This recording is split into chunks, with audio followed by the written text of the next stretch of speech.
딸이 건넨 실버타운 입소 신청서를 받아든 순간 나는 오래된 봄날의 끝을 느꼈다. 엄마, 혼자 계시면 위험해요. 여기 보세요. 24시간 돌봄 서비스에 같은 또래 어르신들이랑 프로그램도 많고. 딸아이의 목소리는 다정했지만 어딘가 조급했다. 나는 창밖을 바라보며 고개를 끄덕였고 딸은 안도하듯 내 손을 감싸쥐었다. 남편이 세상을 떠난 지 10년. 이 빈집에서 나는 혼자 아침을 먹었고 혼자 저녁을 차렸으며 혼자 텔레비전을 보다 잠들었다. 처음엔 견딜 수 없을 것 같았던 고독도 어느새 익숙한 옷처럼 몸에 맞았다. 하지만 익숙하다고 해서 편한 건 아니었다. 행복한 봄 실버타운이라고 해요. 엄마 좋아하시는 정원도 넓고 도서관도 있대요. 팜플렛 속 사진들은 밝고 깨끗했다. 환하게 웃는 할머니, 할아버지들의 모습이 인쇄돼 있었고 현대식 건물은 호텔처럼 우아했다. 봄이라는 단어가 마음에 걸렸다. 나에게 봄은 이미 지나간 계절이라고 생각했었다. 젊었을 때 남편과 걷던 벚꽃길, 아이들과 소풍 갔던 유채꽃밭, 그 모든 봄날들은 오래전 앨범 속에 갇혀 있었다. 엄마, 한번 견학이라도 가보시죠? 딸의 눈빛이 간절했고 나는 더 이상 거절할 수 없었다. 그래, 한번 가보자. 일주일 후 나는 짐을 챙겼다. 많지 않았다. 옷 몇 벌, 사진첩 하나, 남편이 남긴 손목시계, 그리고 빨간 머플러. 마지막 결혼 기념일 때 받은 선물. 딸의 차를 타고 가는 길, 창밖 풍경이 점점 낯설어졌다.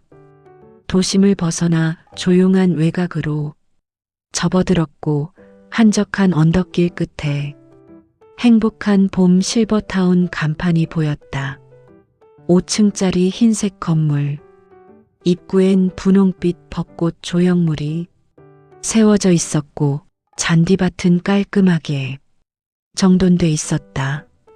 첫인상은 나쁘지 않았다. 어서 오십시오. 박영숙 선생님. 원장이라는 사람이 나를 맞이했다. 40대 중반쯤 되어 보이는 남자였고 정갈한 정장 차림의 미소가 예의 바른 듯했다. 편하게 지내실 수 있도록 최선을 다하겠습니다. 따님께서 많이 걱정하셨는데 이제 안심하셔도 됩니다. 그의 말투는 부드러웠지만 눈빛만큼은 묘하게 차가웠다. 아주 짧은 순간이었지만 나는 그 온도차를 느꼈다. 딸은 아무것도 눈치채지 못했다. 엄마, 여기 정말 좋죠? 제가 찾아뵐게요, 자주. 딸이 떠나고 나는 305호로 안내받았다.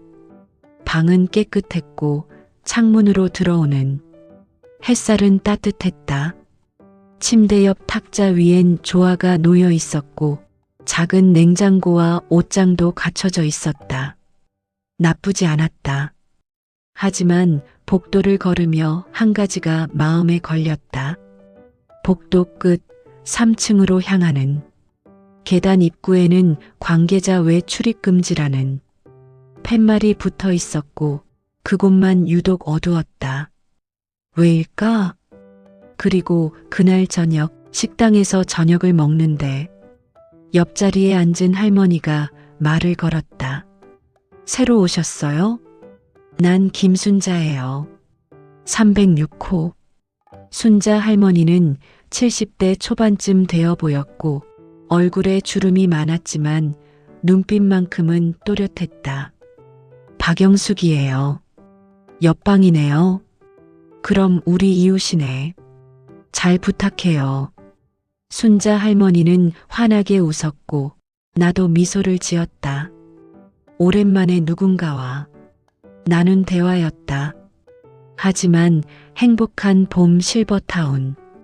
현관문을 밀고 들어서는 순간 묘한 위화감이 등을 타고 올라왔다. 오늘도 60대 이상 어르신 여러분께 마음의 울림을 주는 특별한 이야기를 준비했습니다. 구독과 알림 설정 꼭 부탁드립니다.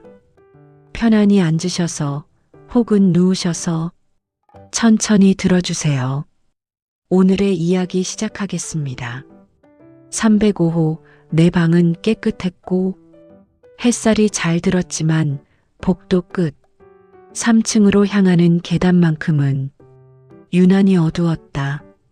첫날 밤은 조용했다. 너무 조용했다. 집에선 늘 시계 초침 소리라도 들렸는데 이곳은 마치 진공 속 같았다.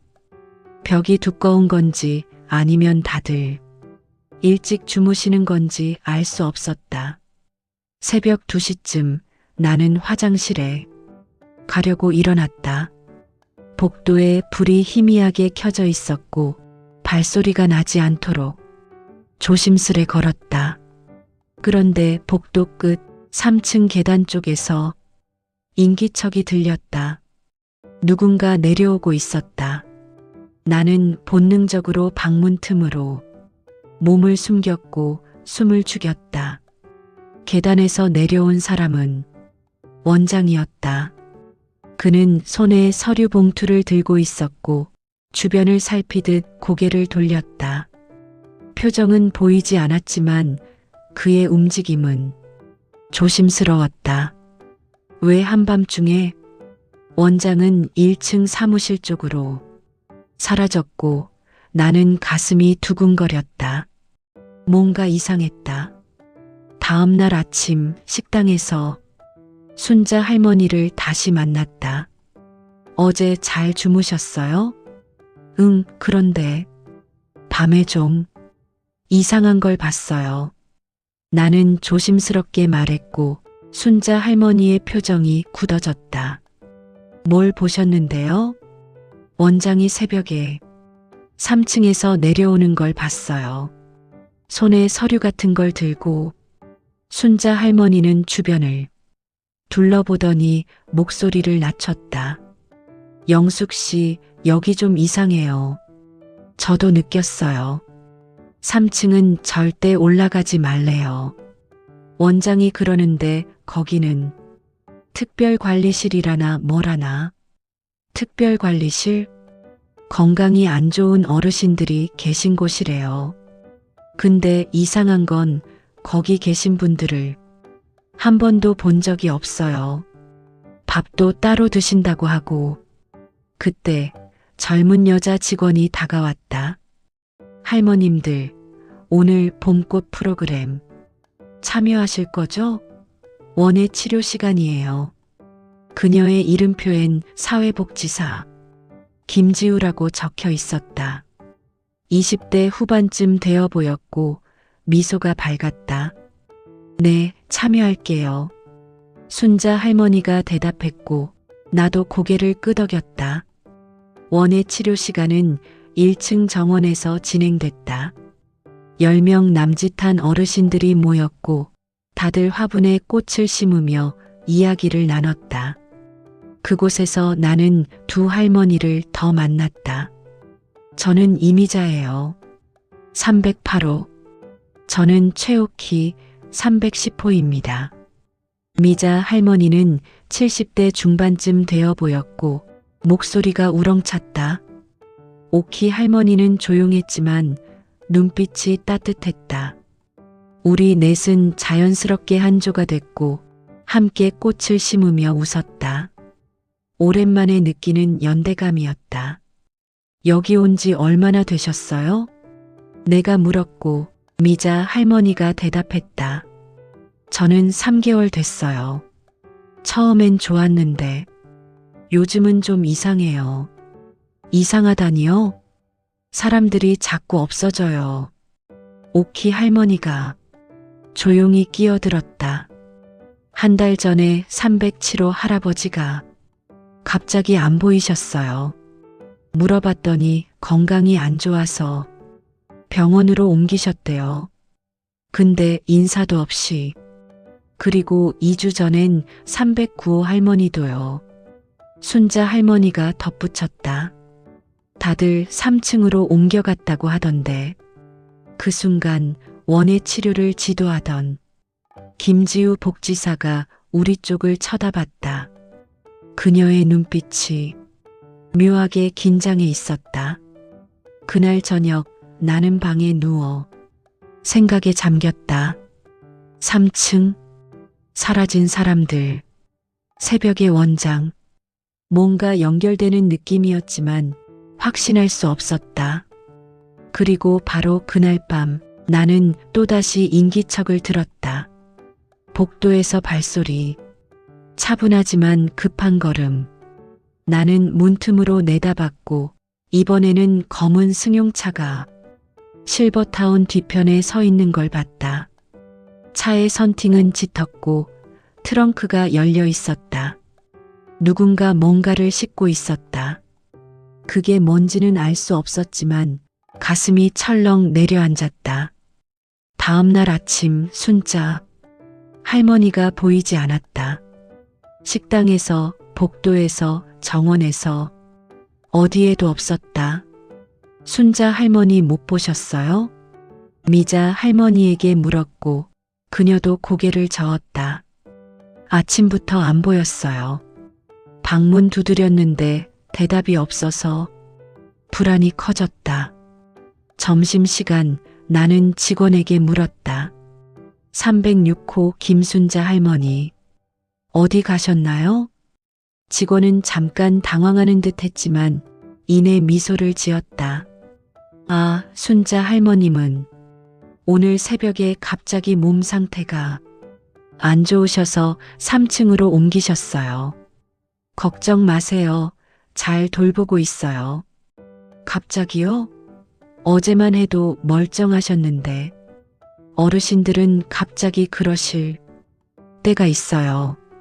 곧 나아지실 거예요. 직원의 말투는 자연스러웠지만 눈빛은 흔들렸다. 나는 더 이상 묻지 않았다. 그날 오후 나는 306호 문 앞에 섰다. 문은 잠겨 있었고 안은 조용했다. 하지만 문틈 아래로 뭔가 삐져나와 있었다. 빨간 종이 조각. 나는 재빨리 주변을 살피고 그것을 집어들었다. 수첩의 한 페이지가 찢어진 것 같았고 거기엔 떨리는 글씨로 이렇게 적혀 있었다. 3층, 절대 올라가지 마. 그리고 바로 그날 밤 옆방 순자 할머니가 흔적 없이 사라졌다. 순자 할머니의 방에는 빨간 수첩이 남겨져 있었고 마지막 페이지에는 떨리는 글씨로 이렇게 적혀 있었다. 3층, 절대 올라가지 마. 어떻게 그 수첩을 얻었냐고? 그건 이틀 후의 일이었다. 순자 할머니가 사라진 다음 날 청소 직원이 306호를 정리하는 걸 봤다. 짐을 싸고 침대 시트를 교체하고 마치 아무도 살지 않았던 것처럼 방을 비우고 있었다. 너무 빨랐다. 저기요, 순자 할머니 물건은 어떻게 되는 거예요?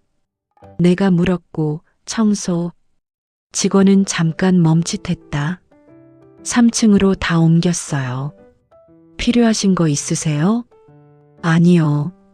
그냥 궁금해서요. 직원이 떠난 후 나는 몰래 306호 안을 들여다봤다. 대부분 정리됐지만 침대 밑에 뭔가 떨어져 있었다. 빨간 수첩. 나는 재빨리 주변을 살피고 그것을 집어들었다. 작은 수첩이었고 표지엔 순자 할머니의 이름이 적혀 있었다. 방으로 돌아와 펼쳐봤다. 대부분은 일상적인 메모였다. 오늘 날씨 좋음, 미자 할머니랑 산책, 저녁 반찬 맛있었음. 평범한 일기 같았다. 하지만 뒤로 갈수록 글씨가 흔들렸다. 307호 박 할아버지, 오늘 새벽에 사라짐. 직원들이 3층으로 옮겼다고 함. 이상함. 309호 정 할머니도 없어짐. 2주 만에 2명. 뭔가 이상함. 밤마다 3층에서 소리 들림. 누군가 우는 것 같음. 원장이 나를 이상하게 쳐다봄. 너무 많이 물어본 걸까? 오늘 밤 3층 열쇠를 훔쳐볼 생각임. 진실을 알아야 함. 그리고 마지막 페이지. 3층, 절대 올라가지 마.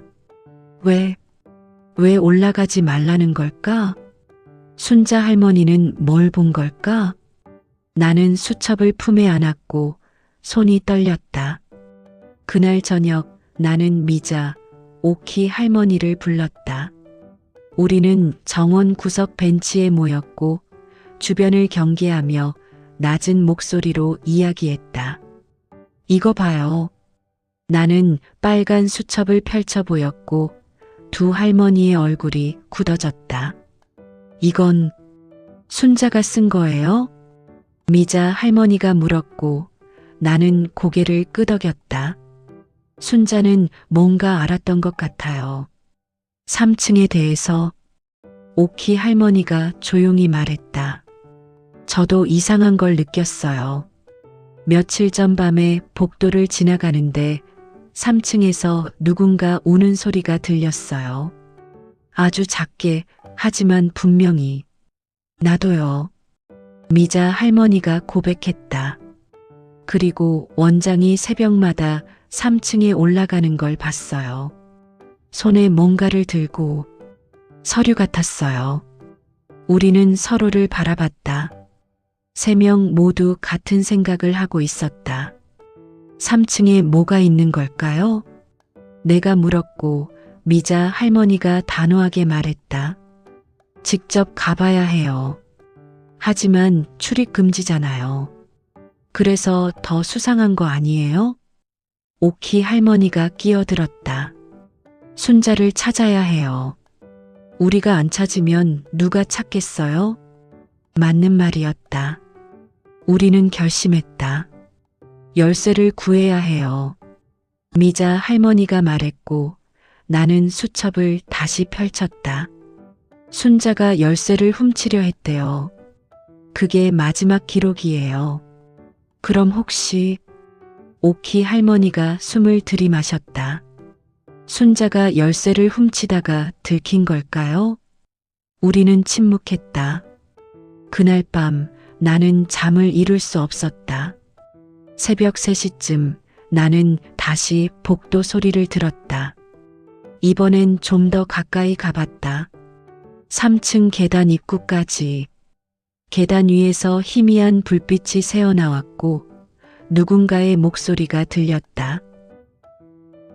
서류는 다 정리됐나? 원장의 목소리였다. 네, 내일 새벽에 이송 예정입니다. 젊은 남자 목소리. 직원인 것 같았다. 306호는 이미 처리했습니다. 처리? 내 심장이 쿵쿵 뛰었다. 다음은 308, 310호를 주시해. 요즘 저 할머니들이 너무 많이 물어봐. 미자와 오키를 말하는 거였다. 알겠습니다. 발소리가 가까워졌고 나는 재빨리 방으로 돌아왔다. 문을 닫고 숨을 죽였다. 다음 타겟은 미자와 오키였다. 우리에게 시간이 없었다. 다음 날 아침 나는 두 할머니에게 어젯밤 들은 이야기를 전했다. 우리는 식당 구석 자리에 모여 앉았고 목소리를 최대한 낮췄다. 우릴 주시하고 있대요. 내가 말했고 미자 할머니의 얼굴이 창백해졌다. 그럼 우리도 그 전에 뭔가 해야 해요. 오키 할머니가 단호하게 말했다. 열쇠를 구하든 아니면 다른 방법을 찾든. 그때 김지우 복지사가 우리 테이블로 다가왔다. 그녀는 평소처럼 밝게 웃었지만 눈빛은 다급했다. 할머님들, 오늘 산책 가실 거예요? 날씨 좋은데. 아, 네. 미자 할머니가 대답했고, 지우는 잠깐 우리 곁에 앉았다. 그리고 작은 메모지를 테이블 밑으로 밀어냈다. 저녁 8시 정원 끝 벤치에서. 그리고 그녀는 다시 일어나 밝게 웃으며 떠났다. 우리는 서로를 바라봤다. 메모지엔 이렇게 적혀 있었다. 저도 알고 있어요. 도와드릴게요. 저녁 8시 우리는 정원 끝 벤치에 모였다. 해가 지고 주변이 어두워졌다. 김지우가 조용히 다가왔다. 할머님들, 제 말 잘 들어주세요. 그녀의 목소리는 떨렸지만 눈빛은 확고했다. 이 실버타운은 정상이 아니에요. 뭐가 어떻게? 내가 물었고 지우는 숨을 들이마셨다. 원장은 어르신들을 불법으로 다른 요양병원에 이송하고 있어요. 그리고 정부 지원금을 이중으로 받아요. 여기 계신 것처럼 서류를 조작해서. 그럼 3층은? 3층엔 서류와 증거가 있어요. 그리고 이송 대기 중인 어르신들도 계세요. 약물로 재우고. 미자 할머니가 손으로 입을 막았다. 그럼 순자는 이미 이송됐을 거예요. 어디로 갔는지는 모르겠어요. 원장이 거래하는 병원이 여러 곳이거든요. 나는 분노가 치밀었다. 왜 경찰에 신고 안 해요? 증거가 없어요. 원장이 너무 철저해요. 3층 열쇠는 원장만 가지고 있고 CCTV도 원장이 직접 관리해요. 그럼 어떻게? 지우가 작은 열쇠를 꺼냈다. 이거 복사본이에요. 며칠 전에 몰래 떠났어요. 하지만 혼자선 못 올라가요. 원장이 늘 의심하거든요. 오키 할머니가 조용히 말했다. 우리가 함께 가요. 하지만 위험해요. 그래도 가야 해요. 내가 말했다. 순자를 찾아야 하고 진실을 밝혀야 해요. 우리가 안 하면 다음은 우리 차례예요. 미자 할머니도 고개를 끄덕였다. 언제 가죠? 지우가 잠깐 생각하더니 말했다. 내일 밤 11시. 원장이 외출하는 시간이에요. 그때 3층에 올라가요. 저는 1층에서 망 볼게요. 알겠어요. 우리는 악수를 나눴다.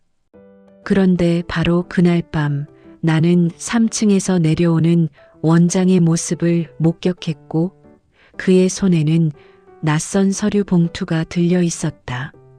미자, 오키 할머니와 나는 몰래 모였고 우리는 결심했다. 순자를 찾겠다고. 하지만 마음만 앞섰다.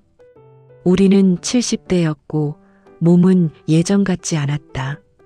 계단을 오르는 것조차 숨이 찼고 밤늦게까지 깨어 있으면 다음날 온몸이 쑤셨다. 그래도 할 수밖에 없었다. 다음날 아침 우리는 평소처럼 식당에 모였다. 겉으로는 아무렇지 않은 척했지만 서로의 눈빛엔 긴장이 서려 있었다. 오늘 프로그램은 건강체조래요. 미자 할머니가 말했고 나는 고개를 끄덕였다. 참여해야죠. 의심받으면 안 되니까. 건강체조 시간 우리는 다른 어르신들과 함께 스트레칭을 했다. 강사의 목소리가 경쾌했고 음악이 흘러나왔다. 하지만 내 머릿속엔 오직 하나뿐이었다. 오늘 밤 11시. 점심 후 나는 방으로 돌아와 잠시 누웠다. 피곤했지만 잠이 오지 않았다. 창밖을 바라보며 생각했다. 과연 우리가 이길 수 있을까? 원장은 젊고 조직적이었다. 우리는 늙고 느렸다. 하지만 우리에겐 하나가 있었다. 절박함. 오후 3시쯤 오키 할머니가 내 방을 조심스레 두드렸다. 영숙 씨, 잠깐 나와요. 우리는 복도 끝 창가에 섰고 오키는 낮은 목소리로 말했다. 지우 씨가 메시지 남겼어요. 계획에 변화가 있대요. 뭔데요? 원장이 오늘 외출을 취소했대요. 대신 내일 밤으로 연기하자고. 내 가슴이 철렁했다. 내일? 너무 늦는 거 아니에요? 하지만 어쩔 수 없어요. 오늘 가다가 들키면 끝이에요. 맞는 말이었다. 알겠어요. 미자 할머니한테도 전해요. 우리는 다시 헤어졌다.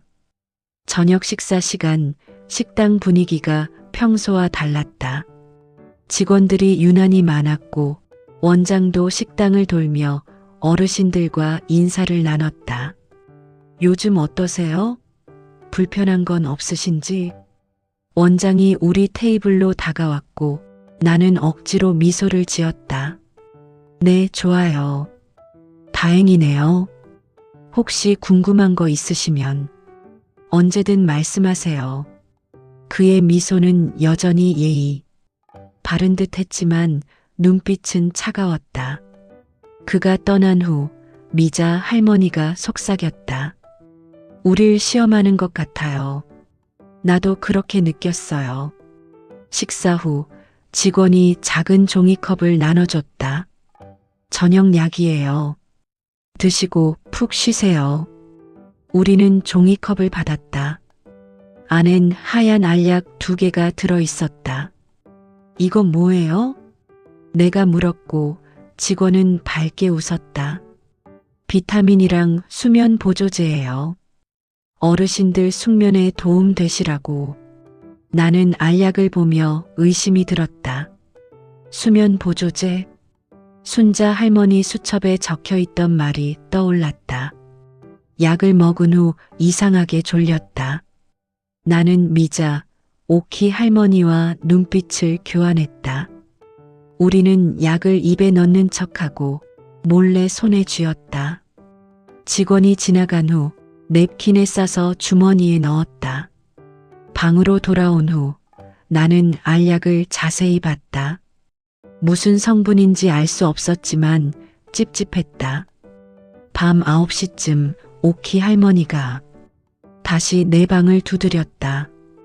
영숙 씨, 큰일 났어요. 왜요? 미자 할머니가 약을 먹었어요. 뭐라고요?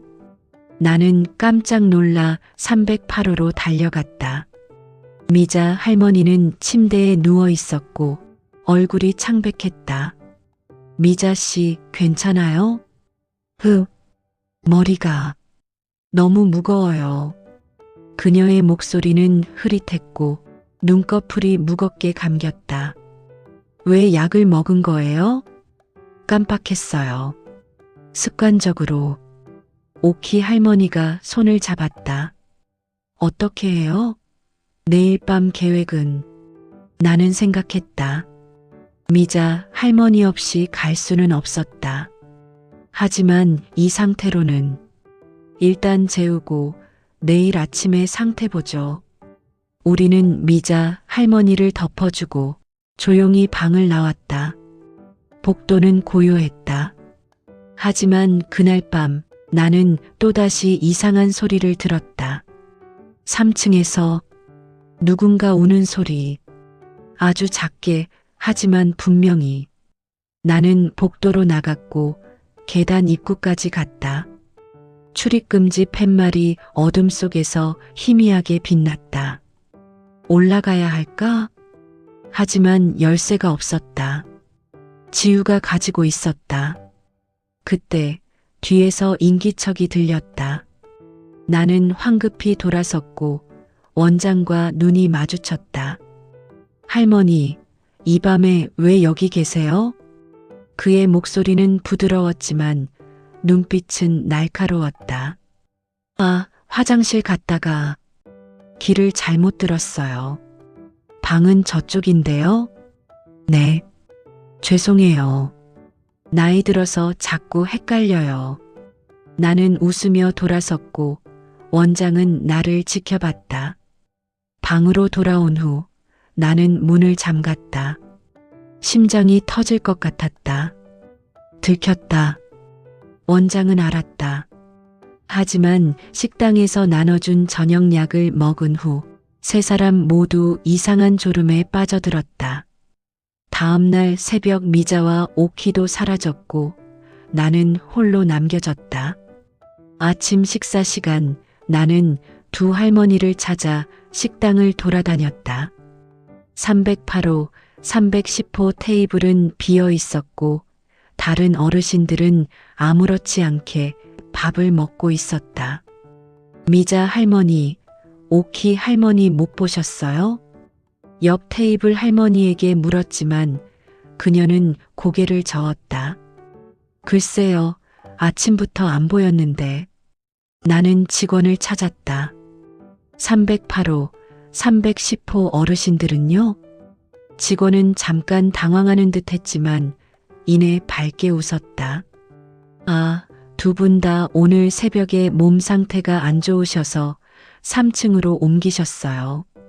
또 3층? 갑자기요?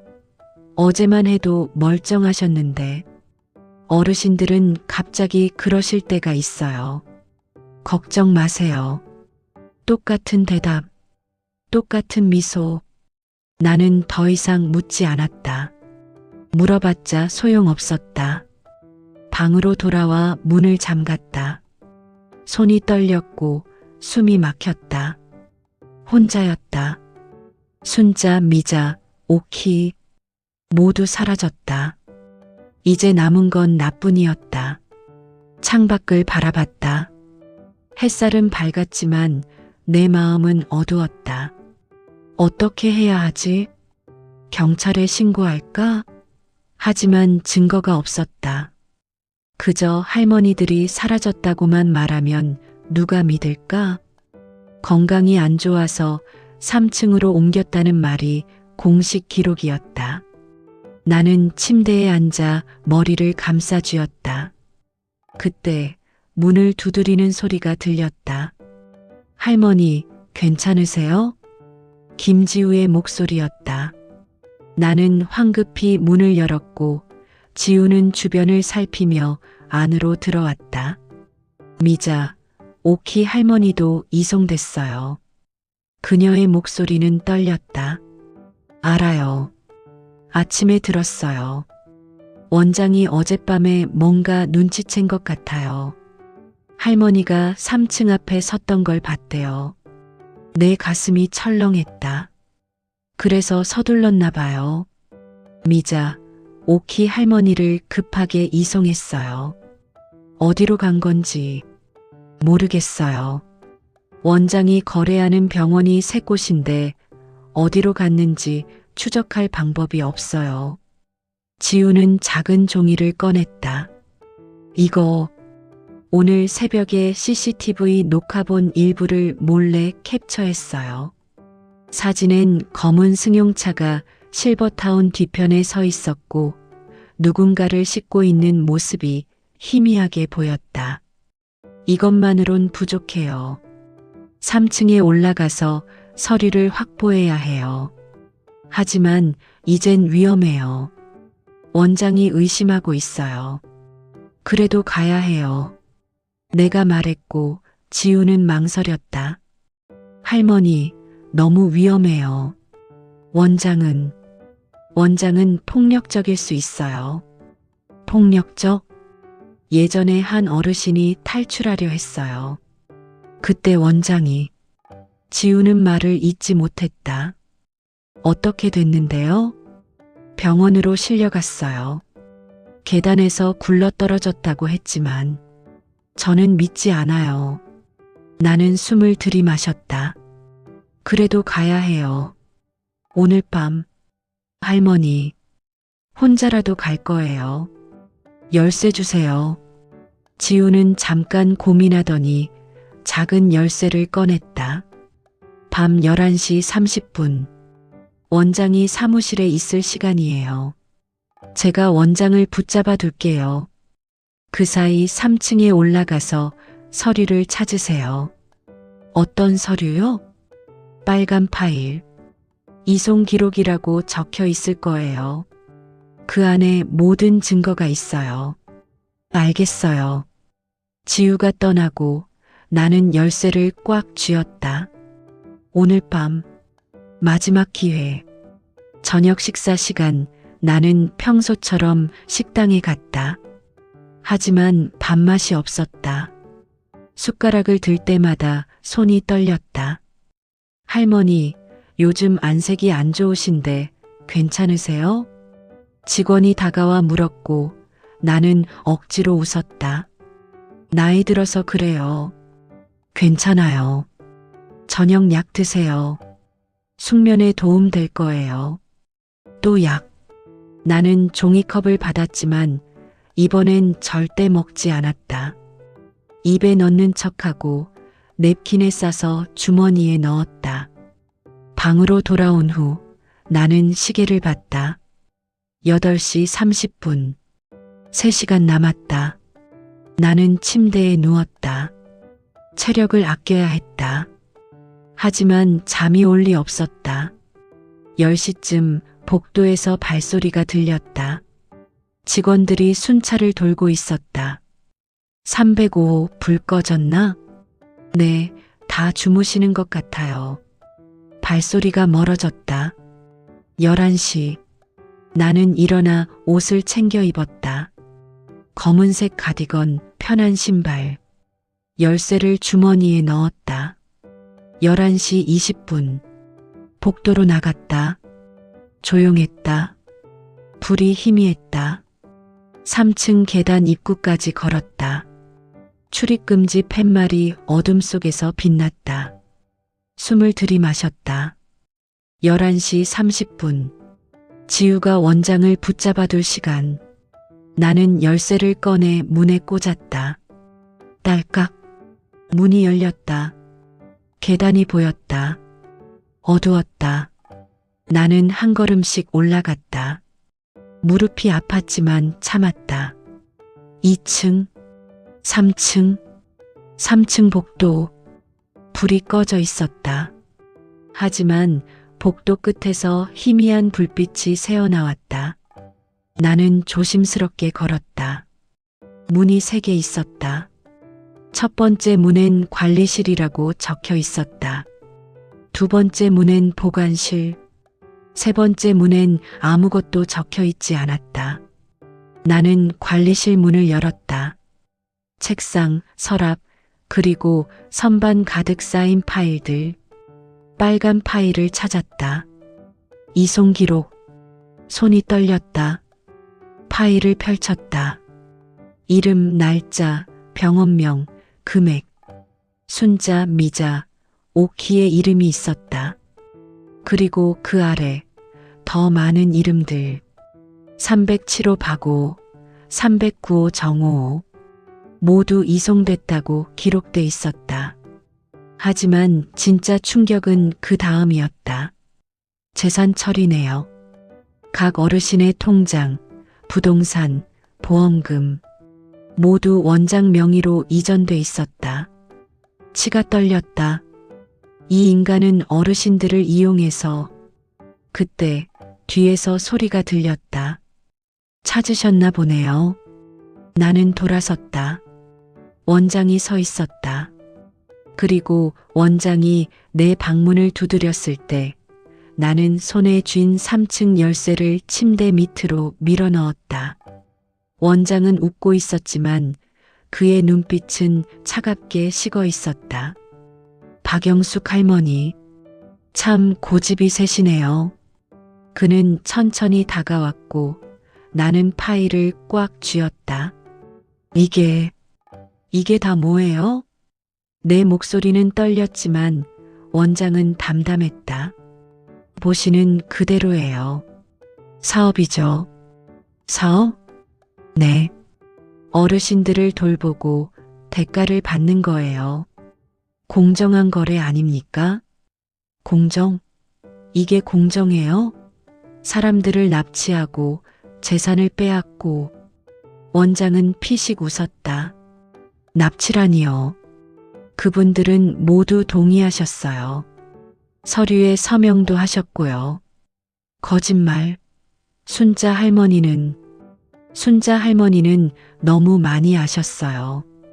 그래서 좀 더 조용한 곳으로 모셔드렸죠. 어디로 보낸 거예요? 궁금하세요? 곧 할머니도 가실 텐데. 원장이 한 걸음 더 다가왔고 나는 뒤로 물러섰다. 왜 이러는 거예요? 왜 이런 짓을? 왜? 원장의 표정이 일그러졌다. 왜냐고요? 할머니, 세상이 얼마나 잔인한지 아세요? 그는 책상에 기댔다. 저도 어렸을 때 부모님이 계셨어요. 그분들은 늙었고 병들었고 돈이 없었어요. 저는 학생이었고 돌볼 여력이 없었죠. 그래서 요양원에 모셨어요. 정부 지원금 받으면서. 그런데 아세요? 그 요양원이 얼마나 형편없었는지. 밥은 제대로 안 주고 돌봄은커녕 방치했어요. 부모님은 거기서 돌아가셨어요. 외롭게. 원장의 목소리가 떨렸다. 저는 그때 깨달았어요. 이 시스템은 썩었다고. 어르신들은 그저 지원금 덩어리일 뿐이라고. 그래서 당신도 똑같이 하는 거예요? 아니요. 원장이 고개를 들었다. 저는 더 똑똑하게 하는 거예요. 시스템을 이용하는 거죠. 어차피 어르신들은 어디 가나 똑같아요. 그럴 바엔 제가 이득을 보는 게 낫죠. 당신은 괴물이에요. 괴물? 원장이 비웃었다. 할머니, 세상이 저를 괴물로 만들었어요. 부모님을 지키지 못한 제 자신이 너무 비참해서 이젠 누구도 믿지 않기로 했어요. 돈만 믿죠. 나는 숨이 막혔다. 그의 과거가 슬프다는 건 인정했다. 하지만 그게 지금 하는 짓을 정당화할 순 없었다. 당신 부모님은 당신이 이러길 원하셨을까요? 원장의 얼굴이 굳었다. 부모님 얘기는 꺼내지 마세요. 당신은 부모님을 지키지 못했다고 했죠. 그런데 지금은 다른 사람의 부모를 해치고 있어요. 이게 복수예요? 세상에 대한? 닥쳐요. 원장이 소리쳤다. 당신이 뭘 알아요? 당신은 행복했잖아요. 남편도 있었고 자식도 있었고 저는 아무것도 없었어요. 그래서 남의 것을 빼앗는 거예요? 원장은 숨을 몰아쉬었다. 할머니, 이제 그만하세요. 어차피 당신도 곧. 그때 아래층에서 소리가 들렸다. 쿵. 뭔가 부서지는 소리. 원장이 잠깐 고개를 돌렸고 나는 그 틈을 이용해 파일을 품에 안았다. 뭐야? 원장이 복도로 나갔다. 나는 황급히 창문 쪽으로 갔다. 3층이었다. 뛰어내릴 순 없었다. 복도에서 원장의 목소리가 들렸다. 지우야, 지금 뭐 하는 거야? 김지우의 목소리. 원장님, 저는 더 이상 못하겠어요. 뭐? 이건 범죄예요. 그분들을 돌려보내야 해요. 너 미쳤어? 발소리. 소란. 나는 문틈으로 내다봤다. 원장과 지우가 실랑이를 벌이고 있었다. 할머니, 도망가세요. 지우가 소리쳤다. 나는 복도로 뛰쳐나갔다. 계단을 향해. 하지만 원장이 더 빨랐다. 그는 내 팔을 잡았고 파일을 빼앗으려 했다. 나요. 나는 온 힘을 다해 버텼다. 이 파일만 있으면 끝이에요. 나요. 원장이 힘을 주었고 나는 비틀거렸다. 그 순간 지우가 원장의 뒤를 잡았다. 할머니, 어서요. 나는 계단을 향해 뛰었다. 무릎이 아팠지만 참았다.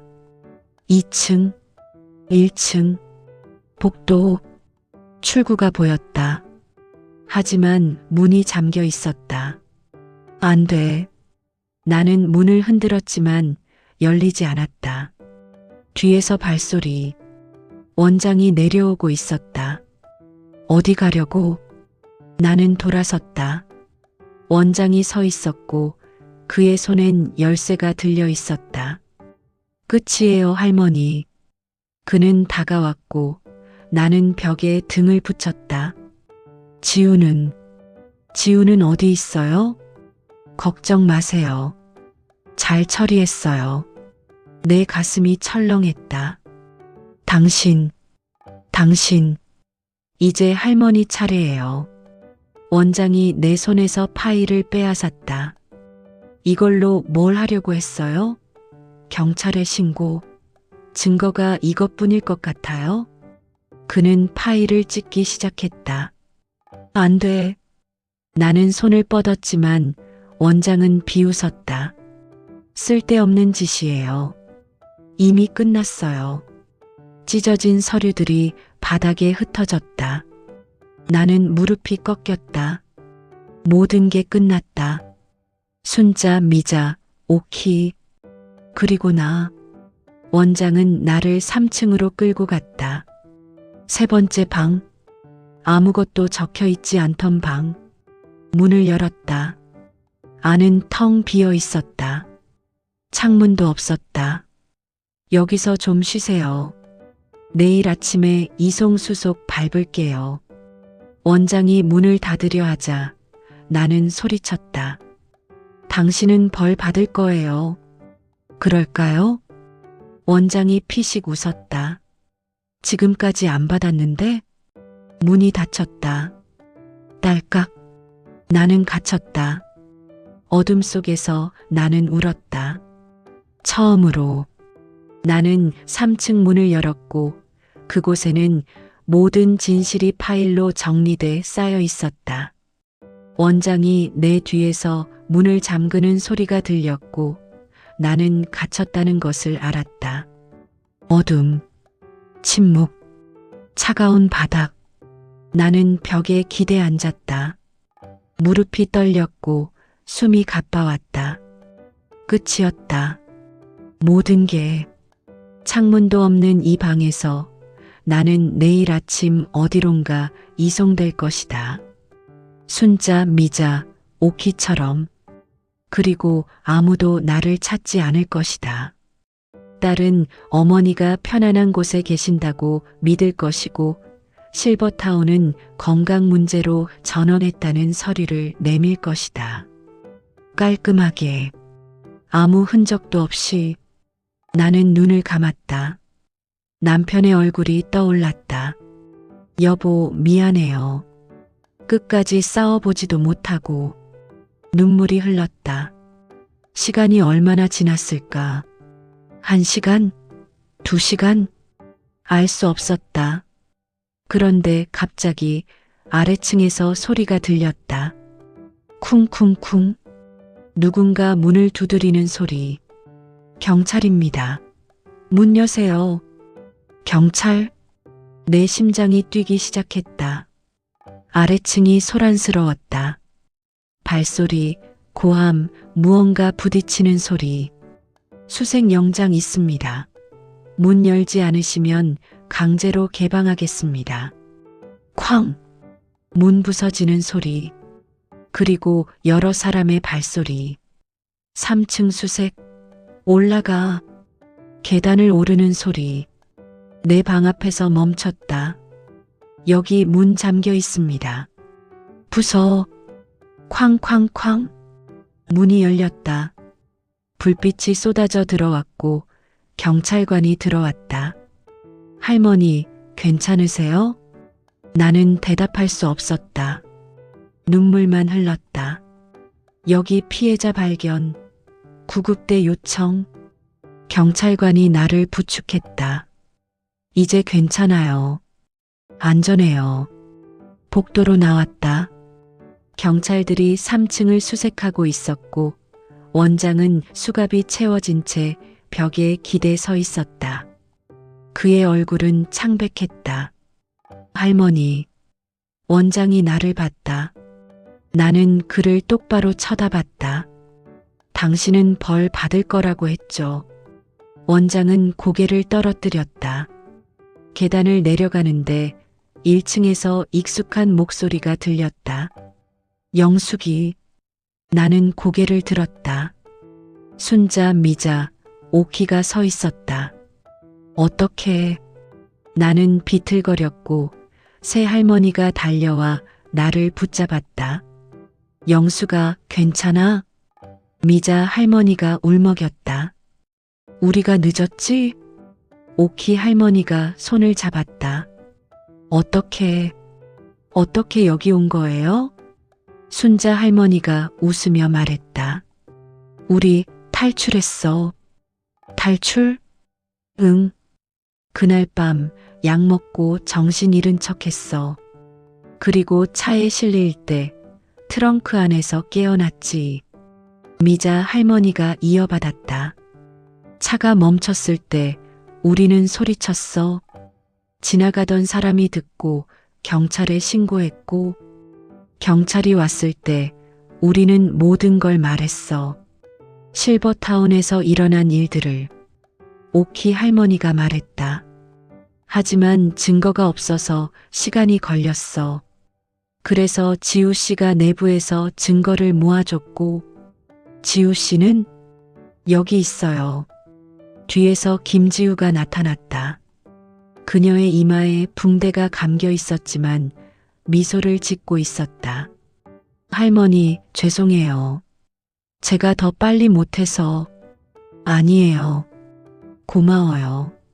나는 지우를 껴안았다. 그리고 새 할머니도 함께 껴안았다. 우리는 울었다. 기쁨의 눈물, 안도의 눈물, 그리고 살아남았다는 것에 대한 감사의 눈물. 밖에는 경찰차가 여러 대 서 있었고 구급차도 대기 중이었다. 원장은 경찰차에 실렸다. 그가 떠나기 전 나는 다가가 말했다. 당신 부모님은 당신이 이렇게 살길 원치 않으셨을 거예요. 원장은 고개를 숙였다. 저도 알아요. 경찰차가 떠났다. 나는 새 할머니와 함께 구급차에 실렸다. 건강검진을 받아야 했다. 차 안에서 순자 할머니가 내 손을 잡았다. 영수가, 우리 이제 어떻게 하지? 나는 웃었다. 모르겠어요. 하지만 함께 있으면 되잖아요. 미자 할머니가 고개를 끄덕였다. 그래, 우리 함께 살자. 4명이서. 어디서요? 오키 할머니가 말했다. 작은 집 하나 구하자. 정원 있는 곳으로. 꽃 심고 같이 밥 먹고. 좋아요. 나는 미소 지었다. 창밖으로 아침 해가 떠오르고 있었다. 붉은 빛이 하늘을 물들였고 새들이 지저귀기 시작했다. 봄이었다. 진짜 봄. 그런데 바로 그 순간 아래층에서 경찰 사이렌 소리가 울렸고 복도에서 들려온 목소리는 순자, 미자, 오키였다. 새 할머니는 탈출 후 경찰에 신고했고 젊은 사회복지사 김지우도 증거를 모아뒀다고 했다. 한 달이 지났다. 재판이 열렸고 원장은 유죄 판결을 받았다. 사기, 횡령, 감금, 폭행. 죄목이 길었다. 10년형. 법정에서 원장은 마지막으로 나를 쳐다봤다. 그의 눈빛엔 후회가 서려 있었지만 이미 늦었다. 피해자분들께 드릴 말씀 있으신가요? 판사가 물었고 원장은 고개를 숙였다. 죄송합니다. 그뿐이었다. 우리는 법정을 나왔다. 실버타운은 폐쇄됐고 다른 어르신들도 안전한 곳으로 옮겨졌다. 정부에서 보상금도 지급했다. 그 돈으로 우리는 작은 집을 마련했다. 서울 외곽 조용한 마을에 있는 2층짜리 한옥. 정원이 넓었고 햇살이 잘 들었다. 여기 어때? 미자 할머니가 물었고 우리는 모두 고개를 끄덕였다. 완벽해요. 이사 온 첫날 우리는 정원에 꽃을 심었다. 장미, 코스모스, 해바라기. 순자 할머니는 토마토 모종을 심었고 오키 할머니는 허브를 심었다. 이거 크면 파스타 해먹자. 미자 할머니가 웃었고 우리는 함께 웃었다. 저녁엔 함께 밥을 먹었다. 순자가 찌개를 끓였고 미자는 나물을 무쳤고 오키는 생선을 구웠다. 나는 밥을 지었다.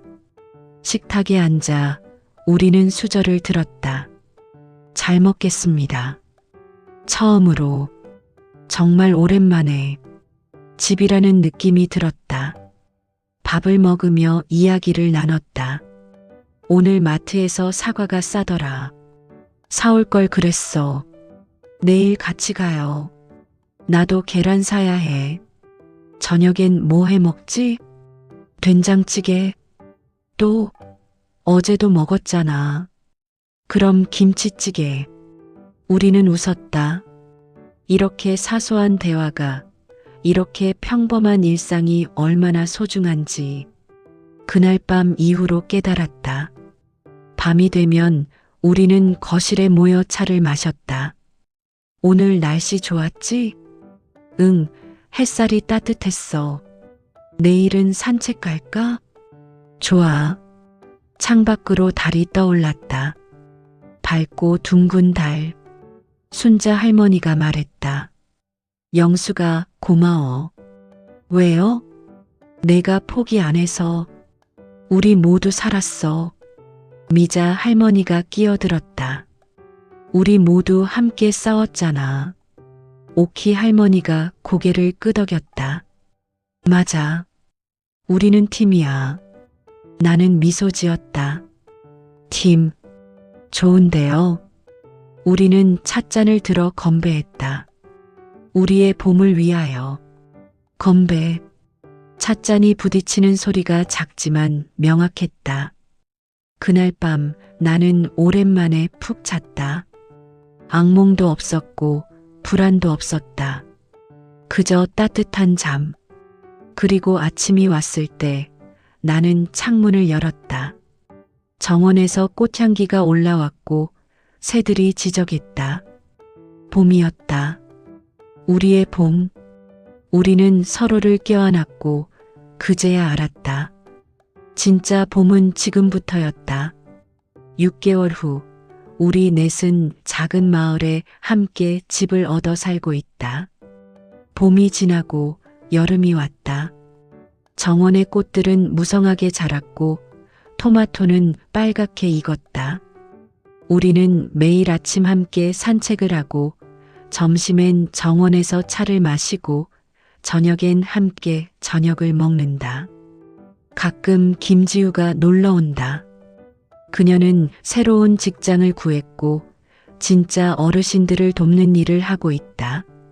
할머니들, 요즘 어떠세요? 좋지. 내가 없었으면 우리 여기 없었을걸. 지우는 웃는다. 할머니들이 용감하셨어요. 우리는 함께 밥을 먹고 이야기를 나눈다. 어느 날 저녁 우리는 마당에 앉아 있었다. 하늘에 별이 총총했고 바람이 시원했다.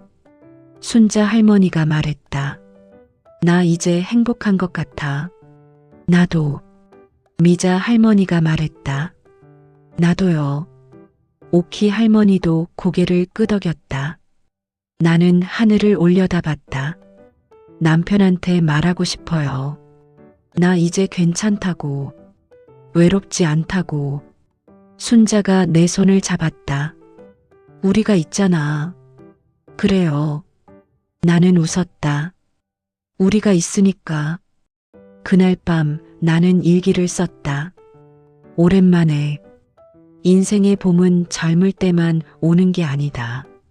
함께 웃고 함께 울 수 있는 사람이 곁에 있다면 그건 언제나 봄이다. 일기를 덮고 나는 창밖을 바라봤다. 달빛이 정원을 비추고 있었다. 내일은 또 어떤 하루가 올까? 모르겠다. 하지만 두렵지 않다. 왜냐하면 나는 혼자가 아니니까. 우리는 함께니까. 그리고 우리의 봄은 지금 막 시작됐으니까.